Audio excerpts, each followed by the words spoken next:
Assalamualaikum warahmatullahi wabarakatuh. Assalamualaikum warahmatullahi wabarakatuh. Bismillahirrahmanirrahim. Alhamdulillahirabbil alamin. Wa bihi nasta'in ala umurid dunya waddin. Wassalatu wassalamu ala asyrafil anbiya wal mursalin sayyidina wa maulana Muhammadin wa ala alihi wa ashabihi ajma'in wa la hawla wa la quwwata illa billahil aliyyil azim. Subhanaka la ilma lana illa ma 'allamtana innaka antal alimul hakim. Allahumma anfa'na bima 'allamtana wa 'allimna ma yanfa'una wa zidna ilma. Amin ya rabbal alamin. Bapak Ibu hadirin wal hadirat rahimakumullah. Alhamdulillah puji syukur kita panjatkan kehadirat Allah Subhanahu wa taala atas segala karunia-Nya. Salawat dan salam semoga senantiasa terlimpah kepada junjungan kita Nabi besar Muhammad Sallallahu Alaihi Wasallam, kepada keluarganya, sahabat-sahabatnya, dan para pengikutnya yang senantiasa mengikuti sunnah-sunnahnya.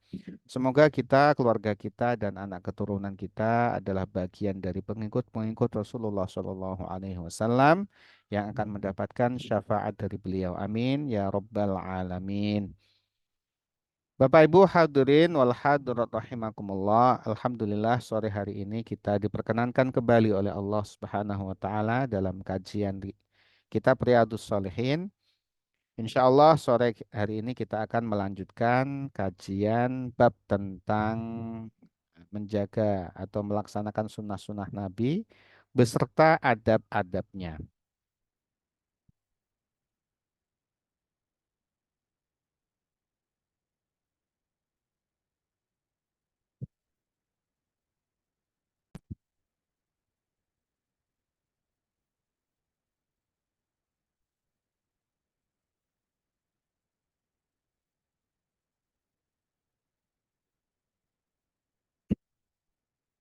Bismillahirrahmanirrahim. Qala al-muallifu rahimahullahu taala wa nafa'na bihi wa bi'ulumihi fid dharaini amin. Wa qala ta'ala, dan Allah Subhanahu wa taala berfirman, ini masih berkaitan dengan ayat-ayat yang berkenaan dengan topik, yaitu perintah menjaga sunnah dan adab-adabnya. A'udzubillahi minasyaitonirrajim. Ini lengkap ayatnya adalah La taj'alu du'a ar-rasuli bainakum ka du'a'i ba'dikum ba'dha. Qad ya'lamu Allahu alladhina yatasallaluna minkum liwadha. فليحذر الذين يخالفون عن أمره أن تصيبهم فتنة أو يصيبهم عذاب أليم. Surat An-Nur ayat 63. Ayat ini berkenaan dengan adab-adab ya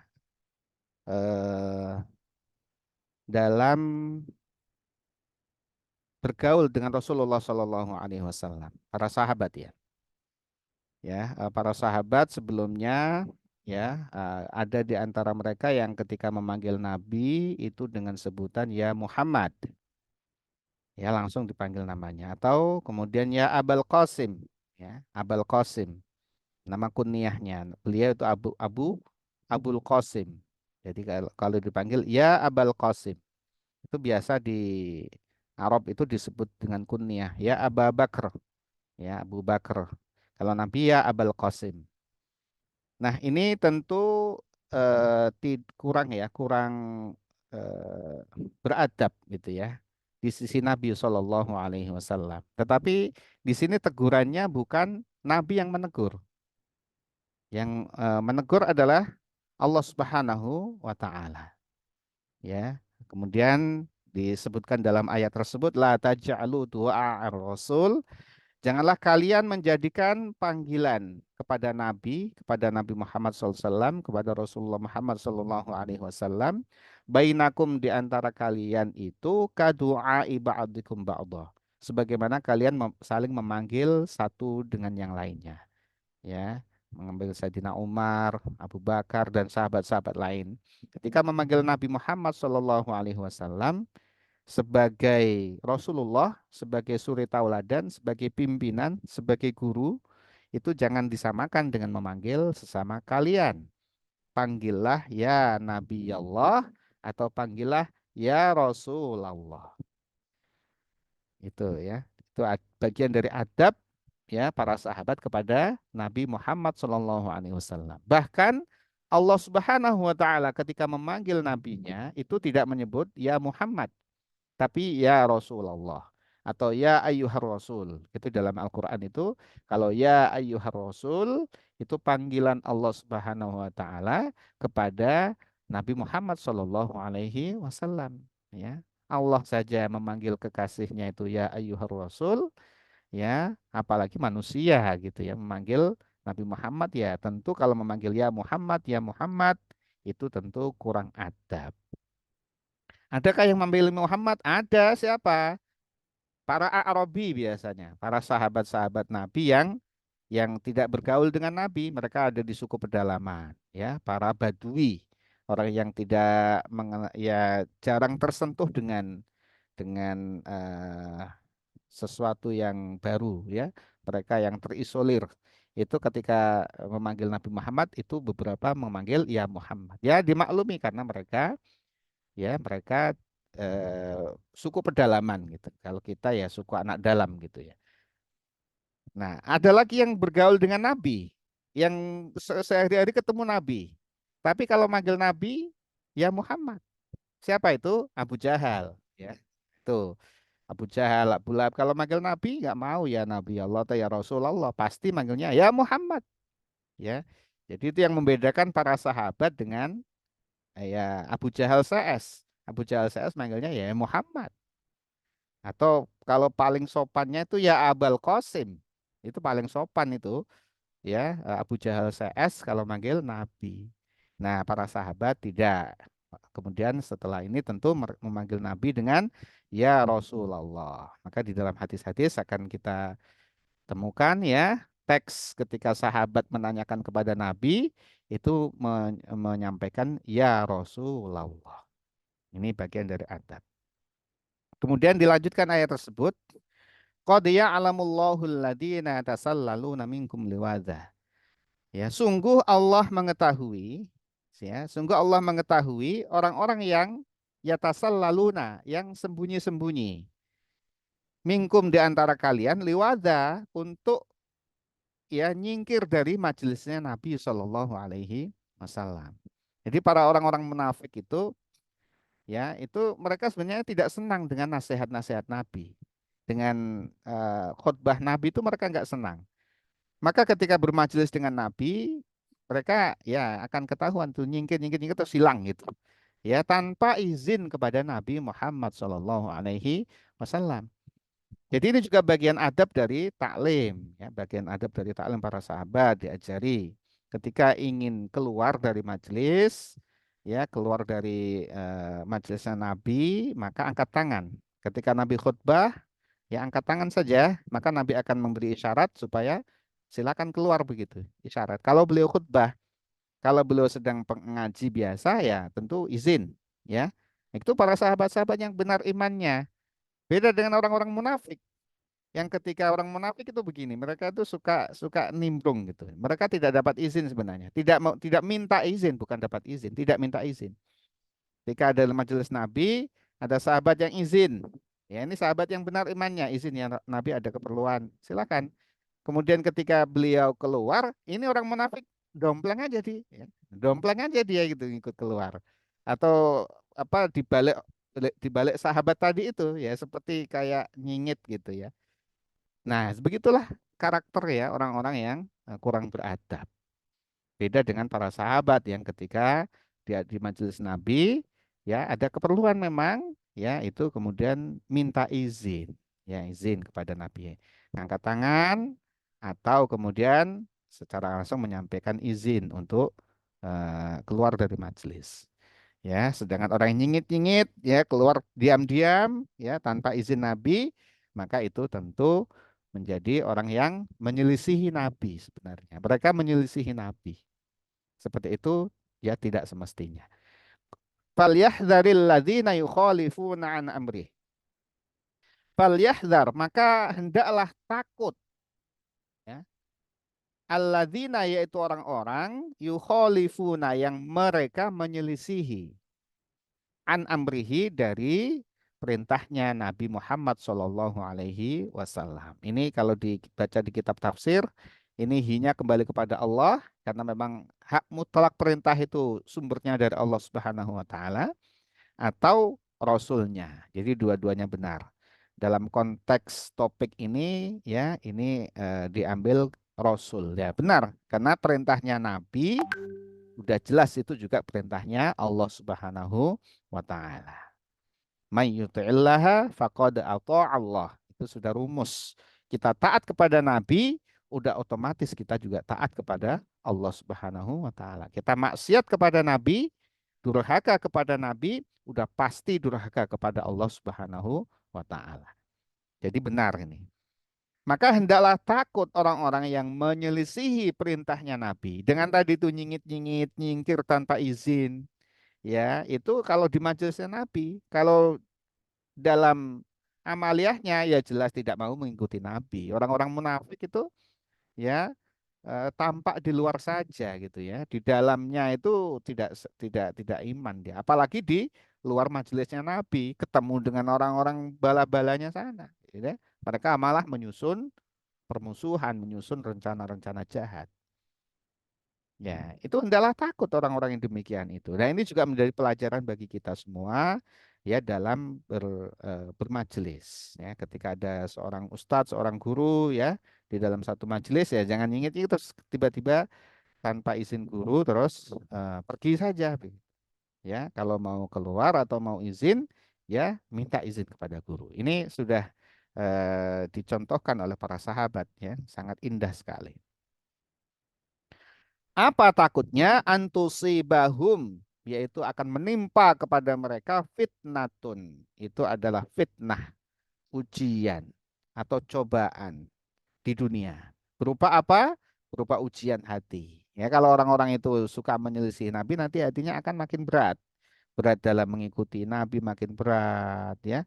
Maka penyakit nifaknya akan makin bertambah, penyakit hatinya akan makin bertambah ya meskipun secara zahiriah dia itu tidak ada masalah, pekerjaannya lancar, urusannya beres, ya seperti berhasil secara sukses secara duniawi, tetapi ya itu di dalam hatinya ada penyakit-penyakit yang semakin parah. Siapa yang tidak menyangka kalau Abu Jahal itu sukses secara duniawi, dia kaya raya kan? Kaya raya, tetapi karena tadi itu ya hatinya itu berpenyakit bahkan tertutup karena kekafirannya, maka kekayaannya ya kekuasaannya itu sama sekali tidak memberi manfaat sedikit pun kepada Abu Jahal di hari kiamat. Nah, itu juga bagian dari cobaan dunia juga demikian. Begitu cobaan dunia itu bukan hanya karena sakit, bukan hanya karena susah ya, tapi ketika kita makin makin berat melakukan amal-amal soleh, makin jauh dari nilai-nilai agama, itu hakikatnya ujian, hakikatnya cobaan itu ya. Maka segera kita harus waspada, kita harus berintrospeksi dan mohon ampun kepada Allah Subhanahu wa taala memperbaikinya. Kemudian au yusibahum atau di sini atau ketika itu tidak didapatkan orang tadi seolah-olah mati dengan apa terhormat dan sebagainya di mata manusia tadi, tapi ingat au yusibahum atau menimpa kepada mereka itu orang yang menyelisihi perintahnya Nabi azabun alimun, itu adalah azab yang pedih pasti itu di akhirat. Jadi ketika orang yang menyelisihi Nabi itu bisa selamat di dunia, tapi di akhirat pasti kena azab yang pedih. Bisa saja dia di dunia sudah kena azab, akhirat juga kena azab. Atau di dunia dia selamat ya, ya seperti tidak ada masalah, tapi di akhirat pasti dia akan kena azabnya Allah Subhanahu wa taala. Jadi orang yang tidak mau menjalankan sunnah-sunnahnya Nabi, perintah-perintahnya Nabi, menyelisihi perintah-perintahnya Nabi, karena kita sekarang itu tidak hidup pada zamannya Nabi, tidak ada di majelisnya Nabi, tapi sunnah-sunnah Nabi ada sampai kepada kita. Ya, maka kalau kemudian jelas ini sunnah Nabi kita selisihi, ya, kita tidak ikuti, maka itu tadi, ya, di dunia bisa kena akibatnya, kalaupun tidak, ya, akhirat itu sudah akan menunggu, yaitu azab yang pedih. Wa qala ta'ala, dan Allah Subhanahu wa taala berfirman. Ini tentang istri-istrinya Nabi. A'udzu billahi minasyaitonir rajim. Wadhkurna ma yutla fi buyutikunna min ayatillahi wal hikmah. Innallaha kana latifan khabira.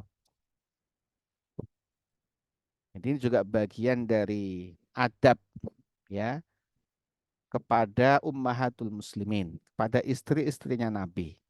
Ini ayatnya sebenarnya rangkaiannya sangat cukup panjang, ya, mulai dari ayat 28, ya, ayat 28, ya, sampai ayat 34 ini, atau 35 juga masih terkait dengan itu.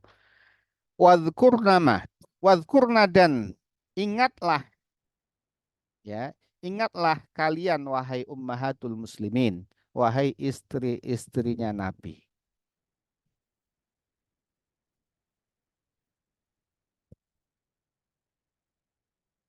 Apa itu? Ma, yaitu ma ini mubham, yang diartikan adalah eh, sesuatu, ya, sesuatu nanti akan diterangkan. Yutla, yang dibacakan fi buyutikunna, di rumah-rumah kalian. Apa itu? Menerangkan tentang ma itu, min ayatillahi, yaitu ayat-ayat Allah, Al-Quran, wal hikmati, dan sunnah Nabi. Hikmah di sini diartikan sebagai sunnah Nabi. Jadi jangan dilupakan. Bahkan Allah Subhanahu wa taala itu menurunkan ayat-ayatnya itu, ya, itu banyak di antaranya itu turun di ketika Rasulullah ada di dalam rumah, dan di situ ada istri-istrinya Nabi, ya. Dan paling istimewa tentu Sayyidatina Aisyah radhiyallahu anha. Itu paling istimewa di antara istri-istrinya Nabi, ya.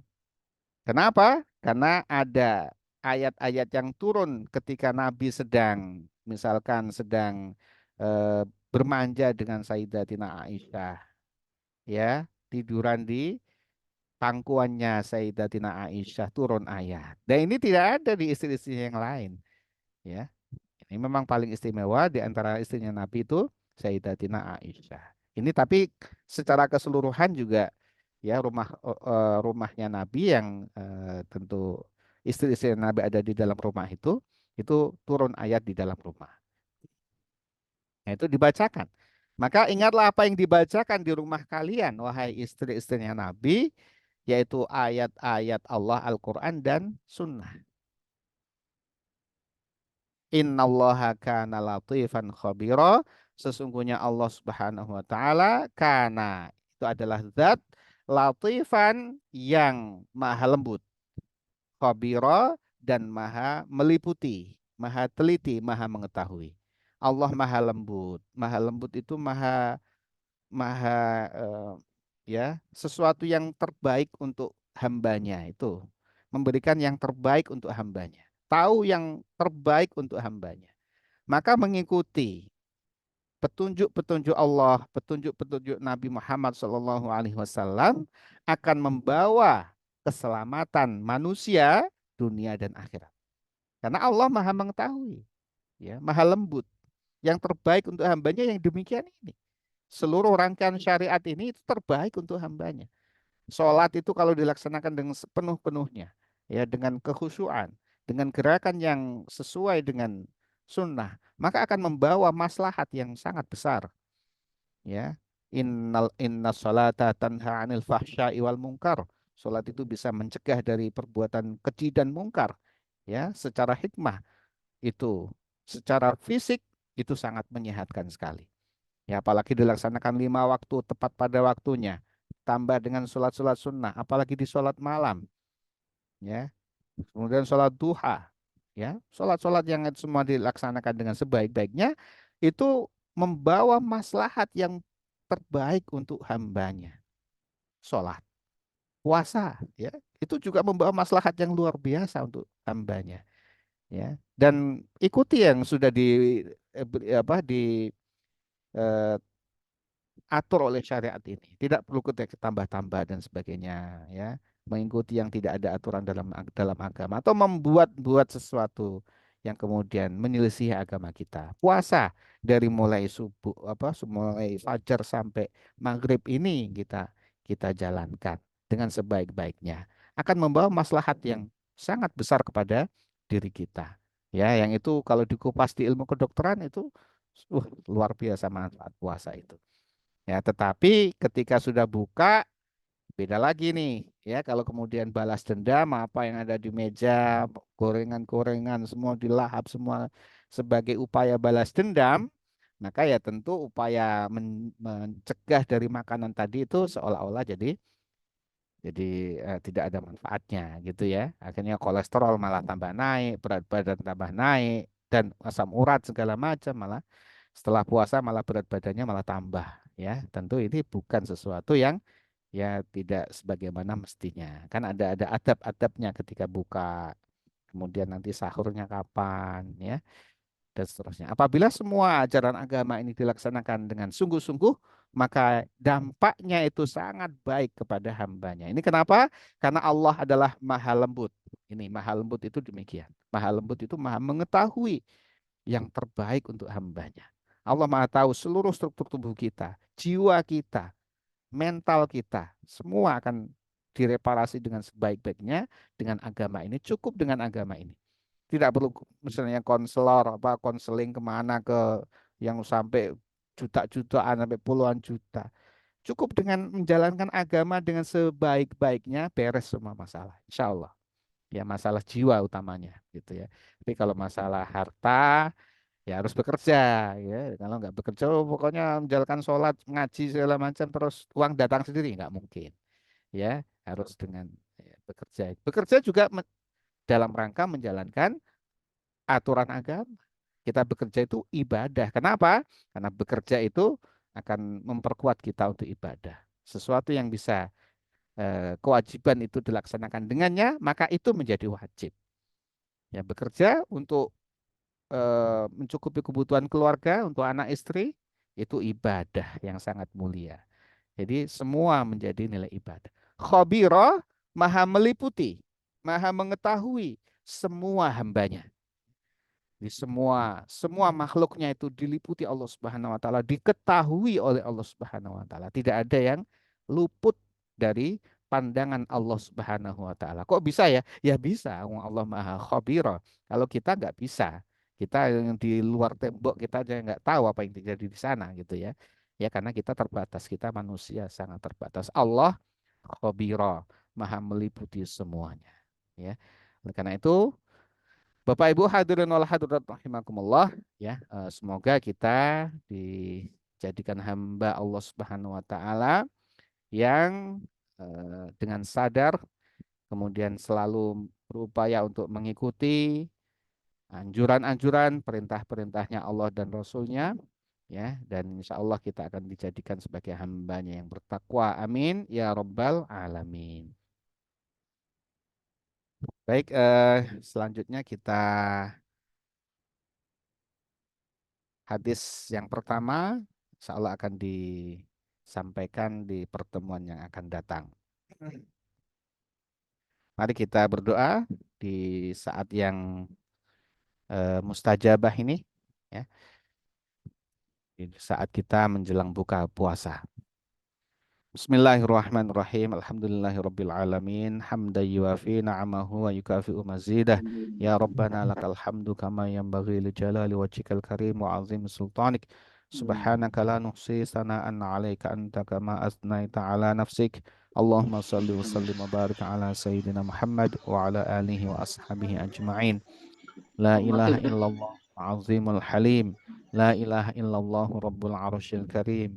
La ilaha illallah rabbus samawati wa rabbul ard wa rabbul arsyil karim. La ilaha illa ant Subhanaka inna kunna minaz zalimin. Allahumma fir lana dzunubana wa liwalidayna warhamhuma kama rabbayana saghira. Allahumma innaka afuwun tuhibbul afwa fa'fu anna ya karim. Allahumma inna nas'aluka ridhaka wal jannah wa na'udzubika min sakhatika wan nar. Allahumma inna Amin. nas'aluka al-huda wat tuqa wal afafa wal ghina. Allahumma inna Amin. na'udzubika min jahdil bala wa darakis syaqa wa su'il qada wa syamatatil a'da. Allahumma Amin. inna na'udzubika min ilmin la yanfa' wa min qalbin la yakhsha' wa min nafsin la tashba' wa min da'watin la yulaha. Rabbana taqabbal minna innaka antas samiul alim wa tub alaina innaka antat tawwabur rahim. Rabbana ighfir lana dzunubana wa israfana fi amrina wa tsabbit aqdamana wansurna 'alal qaumil kafirin. Rabbana la tu'akhidna in nasina aw akhtana. Rabbana wa la Amin.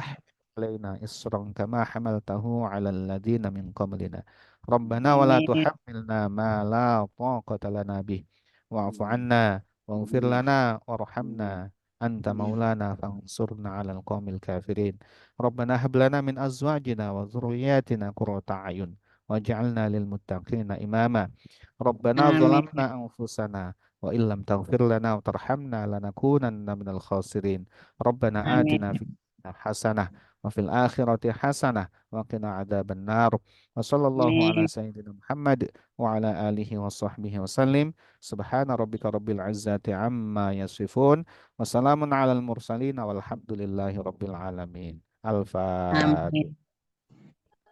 A'udzubillahi minasyaitonir rajim. Bismillahirrahmanirrahim. Alhamdulillahirabbil alamin. Maliki yaumiddin. Iyyaka na'budu wa iyyaka nasta'in. Shiratal mustaqim. Ghairil maghdubi 'alaihim walad.